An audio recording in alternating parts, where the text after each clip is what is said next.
এই সহজ উপায়ে আপনি যে কোনো জায়গায় করলা চাষ করতে পারবেন। প্রথমে মাটি নেবেন, তারপরে অর্ধেক গোবর মাটি নেবেন, তারপরে ডিএপি সার নেবেন হাফ কেজি, ভালোভাবে মিক্স করবেন। ততক্ষণ মিক্স করবেন যতক্ষণ না মাটির সাথে সারটা ভালোভাবে মিশে, কারণ যত বেশি মিক্স করবেন তত গাছের জন্য উপকার হবে।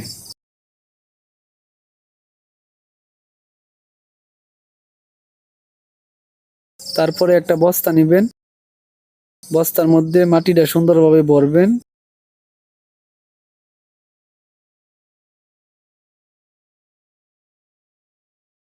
তারপরে বস্তার মুখটা সুন্দরভাবে গুছায়া 3-4 দিন রেখে দিবেন, যাতে মাটির সাথে সারটা সুন্দরভাবে মিশে। তারপরে মাচাটা কিভাবে সহজভাবে তৈরি করবেন আসেন দেখাই। প্রথমে একটা গর্ত করবেন, ওই গর্ত থেকে 4 হাত পরে আরেকটা গর্ত করবেন।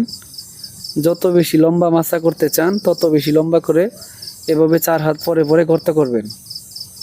তারপরে প্রথমে 2টা আড়াআড়ি বাঁশ নেবেন, ওই যে খাড়া বাঁশটা আছে ওইটার সাথে সুন্দর করে বাঁধবেন।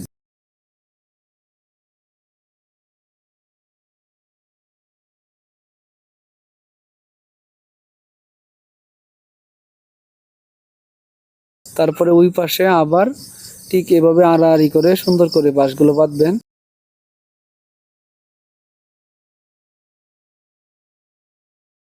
তারপরে উপরে একটা আড় দিবেন, আড়টা সুন্দরভাবে বাঁধবেন উপরে বাঁশটা।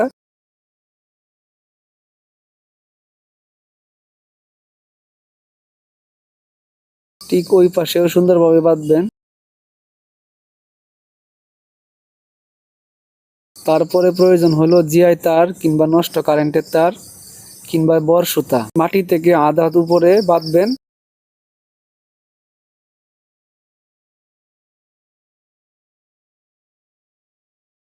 চারদিক ঘুরায় ঘুরায় সবগুলো খুঁটায় যেন সুন্দরভাবে পেঁয়াজ দিয়ে বাঁধবেন।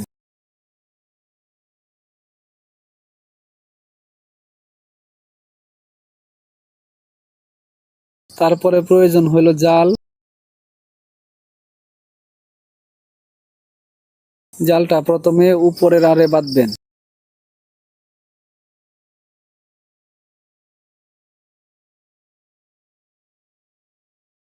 জালের প্রত্যেকটা হাই সুন্দর করে ওই আড়ের সাথে বাঁধবেন, যেন কোনো হাই মিস না যায়। যত বেশি সুন্দর করে বাঁধবেন তত বেশি জালটা টানা হবে।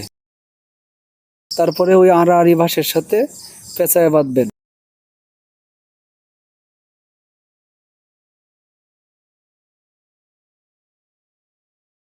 তারপরে যে নিচে যে লাইনটা টানছি ওই লাইনের সাথে জালটা টান দিয়ে ধরে ধরে তারপরে বাঁধবেন। তারপরে ওই পাশে যে আড়াআড়ি বাঁশটা আছে ওইটার সাথে জালটা টান দিয়ে ধরে সুন্দর করে হাইরা পেঁচায় বাঁধা দিবেন, যাতে কোনো জায়গায় লুজ না থাকে। ঠিক অপর পাশে ঠিক এইভাবে একটা জাল লাগাই দিবেন, তখন 2 সাইড থেকে করলা গাছ উঠতে পারবো। তারপরে ওই যে বস্তাটা রাখছিলাম ওই বস্তাটা এই জায়গায় সুন্দর করে বসাইবেন, মুখটা উঁচু করে দিবেন। তারপরে যে জায়গায় চারাটা রোপণ করছিলেন ওই জায়গা থেকে আইনে হাইরা এই জায়গায় বসায় দিবেন, লাগাই দিবেন। তারপরে এই জালটার সাথে মিশাই দিবেন যেন সহজে দইটা উপরের দিকে উঠতে পারে। এইভাবেই আপনারা সহজ পদ্ধতিতে করলা চাষ করতে পারবেন যে কোনো জায়গায়।